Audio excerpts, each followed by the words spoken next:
বরিশালেও জেঁকে বসেছে শীত। প্রচণ্ড শীতে চরম দুর্ভোগের শিকার হচ্ছেন খেটে খাওয়া মানুষ। বরিশাল থেকে শীতের সর্বশেষ খবর জানিয়েছেন প্রতিনিধি মোহাম্মদ হুমায়ুন কবির।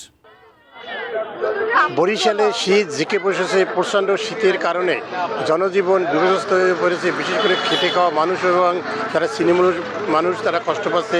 বরিশালে বাস স্ট্যান্ড, লঞ্চঘাটে, খোলা আকাশে তারা রাত্রি যাপন করছে।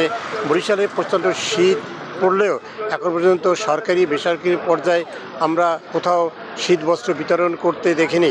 আমি এখন রয়েছি বরিশাল নগরীর ফজলুল হক এভিনিউ। এখানে যে ফুটপাত থেকে মানুষ শীতের বস্ত্র কেনাকাটা করছে এবং এখানে প্রচুর ভিড় আমি দেখতে পাচ্ছি এবং শীতার্ত মানুষের সাথে আমি কথা বলেছি, তারা বলছে যে এতই শীত পড়ছে যে এভাবে শীত শীঘ্র আর পড়েনি। এখানে তারা কম মূল্যে এখান থেকে এই শীতের বস্ত্র কেনাকাটা করছে।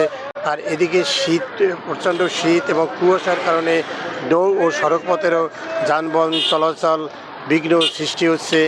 বিশেষ করে ঘন কুয়াশার কারণে দিনের বেলাও হেডলাইট জ্বালিয়ে বাস এবং অন্য যানবাহন চলাচল করছে এবং সড়কপথের সাথে সাথে যে নৌপথে যে নৌযানগুলো 2-3 ঘন্টা বিলম্বে বরিশালে পৌঁছছে।